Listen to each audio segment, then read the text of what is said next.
Hola chanchites. Pues sí, me ha tocado inaugurar el canal de YouTube con contenido. No, no puedo decir que no. Así que qué mejor que empezar este excelso, maravilloso canal de YouTube con una sección conocida como Ciencia para Intensos. ¡Cocherito! En una fría mañana de el 1 de septiembre de 1939, los alemanes, bajo la locura orgiástica de considerarse el tercer Reich, entran en Polonia y arrasan con ella. En pocos días se plantan y conquistan Polonia, con ayuda de sus aliados naturales, los soviéticos. Cosas de la historia. El caso es que el día 1 de septiembre se considera por muchos el primer día de la Segunda Guerra Mundial. Esa guerra que devastó Europa y convirtió el mundo en una máquina de producir armas, de matar jóvenes y de destrozar familias, campos, etc. Pero bueno, luego hubo un crecimiento espectacular, económicamente hablando. Pero no hemos venido a hablar de eso, hemos venido a hablar del 1 de septiembre de 1939, que es el día que nos ocupa. Ese día, además de conquistar los alemanes Polonia y entrar allí, se publican estos dos artículos científicos en la revista Physical Review Letters.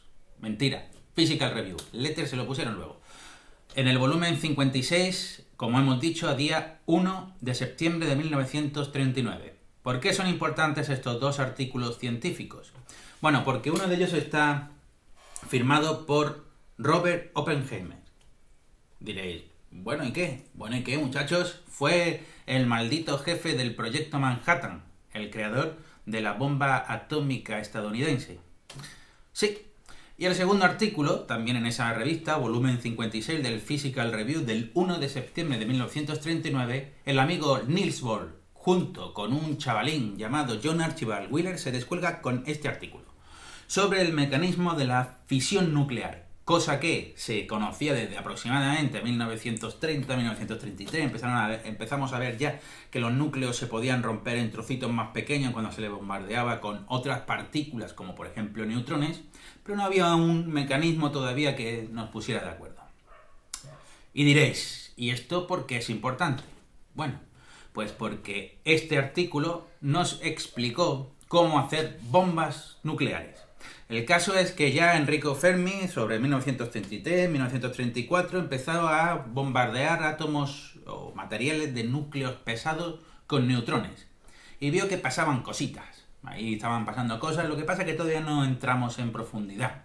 No entendíamos muy bien lo que estaba pasando. Sin embargo, la participación de nuestros amigos alemanes, por aquella época en el Instituto del Kaiser Wilhelm, nos encontramos con Otto, maravilloso nombre alemán, Otto Hahn, y una reina de la física desconocida y ninguneada a lo largo de la historia, Lisa Meitner. Estos dos, Otto, que era químico, y Lisa, que era física y que sabía mogollón de matemáticas y era más lista que el hambre, empezaron a hacer una serie de experiencias bombardeando distintos materiales con neutrones. Entre ellos bombardearon uranio. Y, oh amigos, ahí pasaba algo rarillo.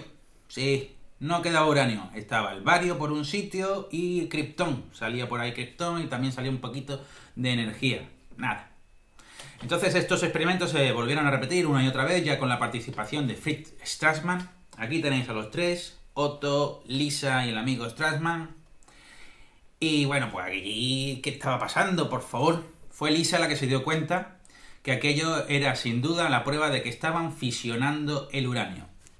El neutrón, al llegar, excitaba el uranio de determinada manera que lo partía en dos trozos más pequeños. Por un lado bario y por otro lado kriptón, que si os vais a una tabla periódica veréis que son átomos más ligeros o núcleos más ligeros que el uranio. ¿Y la energía de dónde salía? ¿De dónde va a salir, muchachos? Si echáis las cuentas veréis que la masa del núcleo de bario más la masa del núcleo de kriptón es menor que la masa del núcleo de uranio.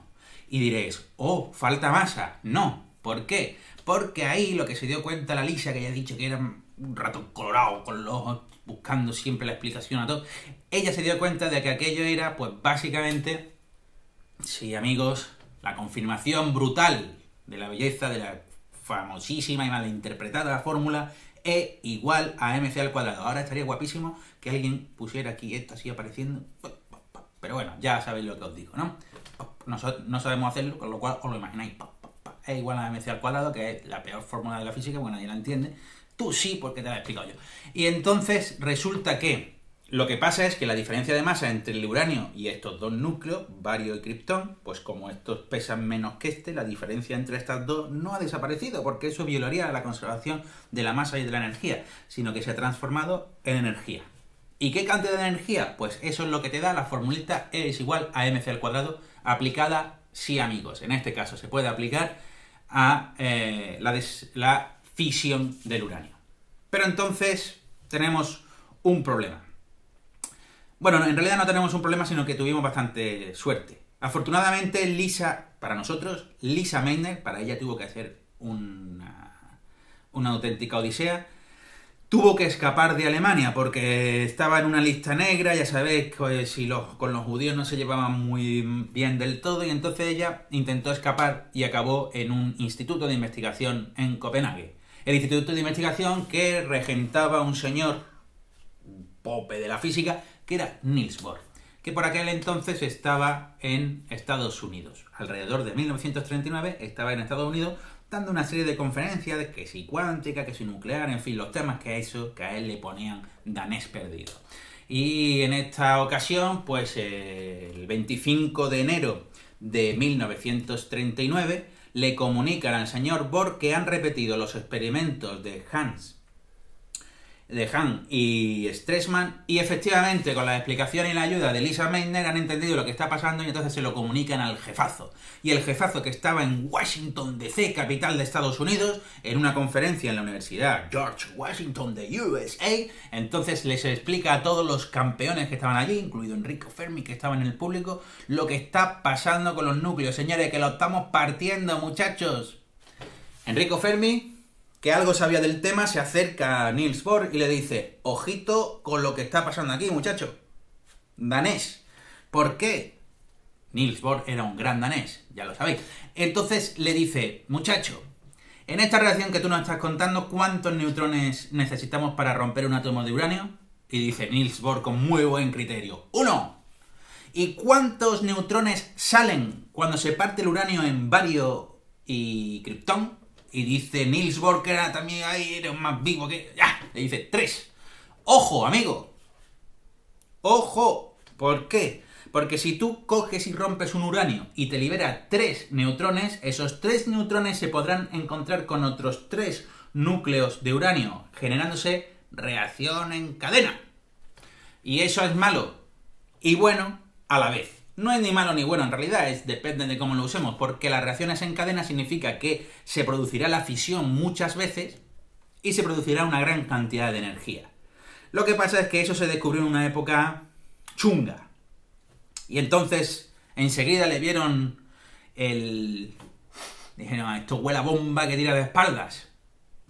Y entonces empezaron a inyectar dinero en asombrosos proyectos de investigación científico-técnica como jamás había visto la humanidad, para conseguir tener la bomba antes que el contrario.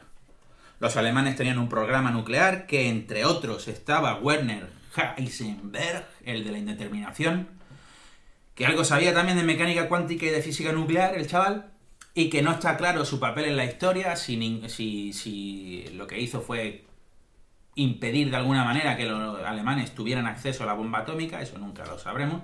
Hay gente que dice que sí, otros que dicen que no, a mí me da igual, etcétera. Aquí lo que hemos venido a hablar es de los americanos, que sí que lo consiguieron. Y lo consiguieron gracias en parte a haber entendido el artículo del amigo Bohr con el amigo Wheeler. El amigo Bohr y el amigo Wheeler resolvieron una cuestión, y es el mecanismo por el cual se produce la fisión de los núcleos utilizando un modelo que se llama modelo de gota de agua, pero eso no nos interesa ahora porque es una cuestión un poco técnica, sino que resolvieron otra pregunta. ¿Por qué tenemos uranio si el uranio se fisiona? Es decir, En la Tierra vienen neutrones y se debería de haber producido una reacción en cadena en las vetas naturales de uranio. ¿Por qué no es el caso? En el artículo de Bohr y Wheeler se explica el porqué. El porqué es porque el uranio se presenta en dos variantes.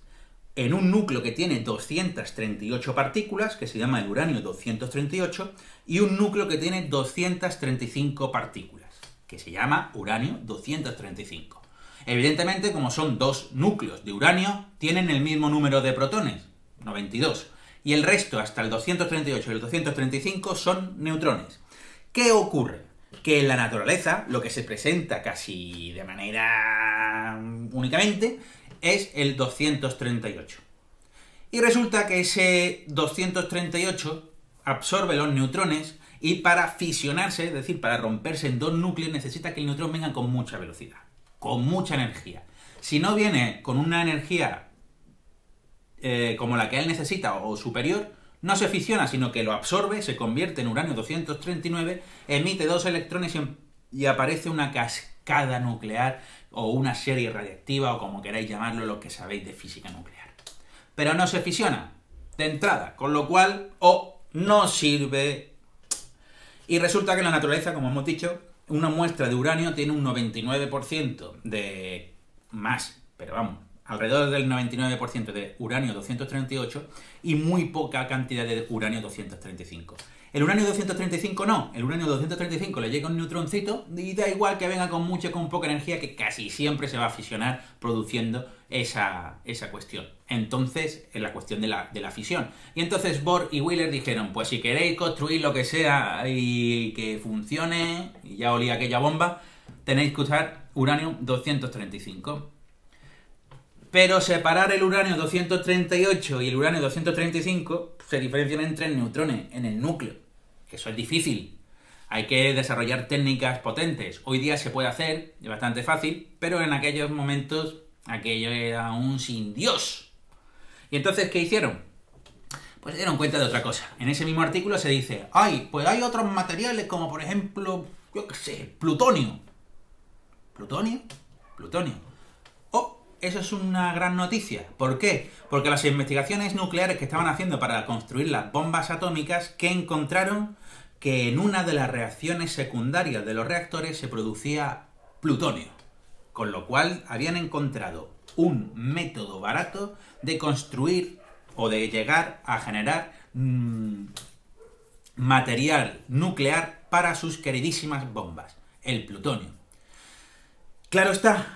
Aquí viene un problema, y es que las reacciones en cadena no es voy a hacer una reacción en cadena, pues yo le tiro un neutrón y eso sale en 3 y ya está. Sí, eso está muy bien, esa es una grandísima explicación. Lo que ocurre es lo siguiente, para que el plutonio, para que el uranio o cualquier material fisionable entre en una reacción en cadena, es decir, para que este proceso se quede automantenido, necesitamos una cantidad mínima de materia, porque si hay muy pocos núcleos, la reacción en cadena empieza, pero a los pocos pasos se acaba porque ya no hay otros núcleos que fisionar. Es decir, necesitamos una cantidad mínima para que aquello produzca bastante energía.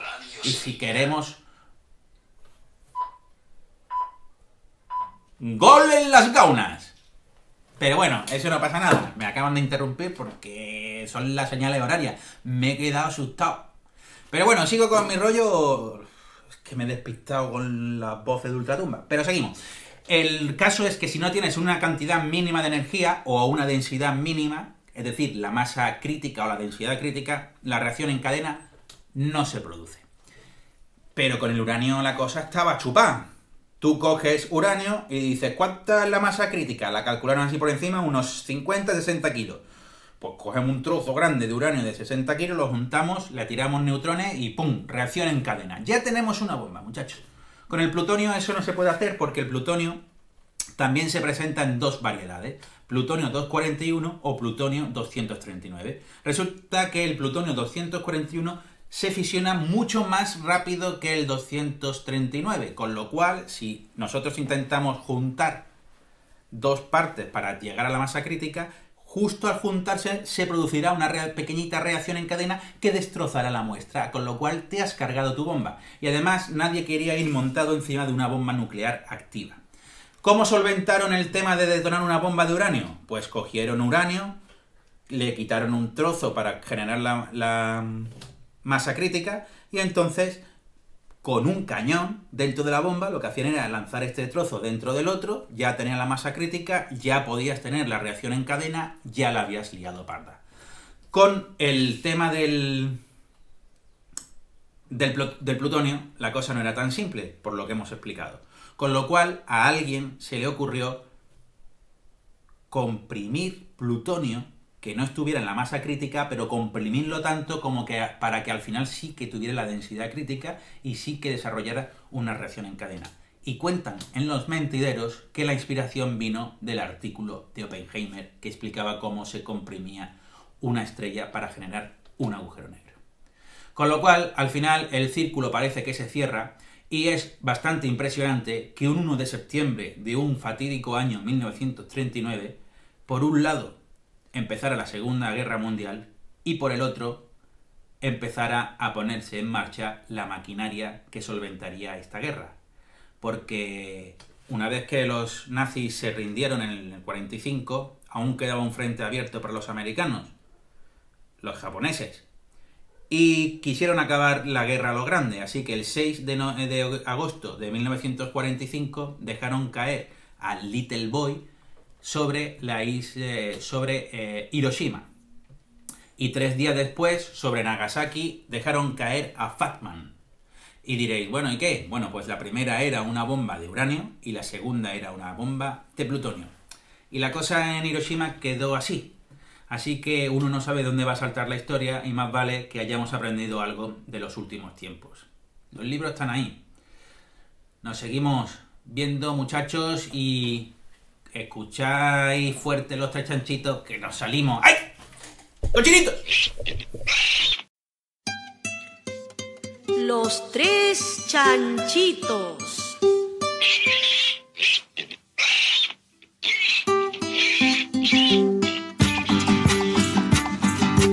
Muy bien. Ahora le toca a los 3 chanchitos. Eso.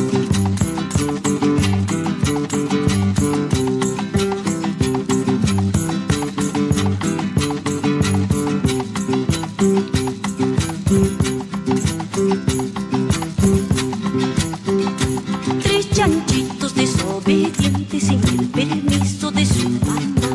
Una mañana muy tempranito se salieron a pasear. Cuando estaban paseando solos vino el lobo y se los llevó. Los chanchitos lloran y dicen: ay, señor lobo, ten compasión, ya no seremos desobedientes, ayudaremos a mamá. 3 chanchitos se van en tren, se van en tren, se van en tren. Uno moviendo el hociquito, otro moviendo la patita, otro moviendo la colita. 3 chanchitos se van en tren, se van en tren, y muy bien.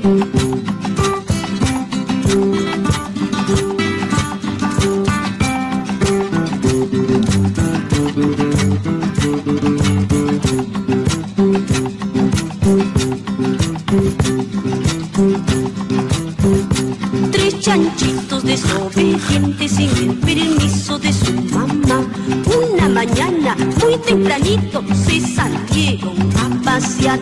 Cuando estaban paseando solo vino el lobo y se los llevó. Los chanchitos lloran y dicen: ay, señor lobo, ten compasión, ya no seremos desobedientes, ayudaremos a mamá. 3 chanchitos se van en tren, se van en tren, se van en tren. Uno moviendo el hociquito, otro moviendo la patita, otro moviendo la colita. 3 chanchitos se van en tren, se van en tren.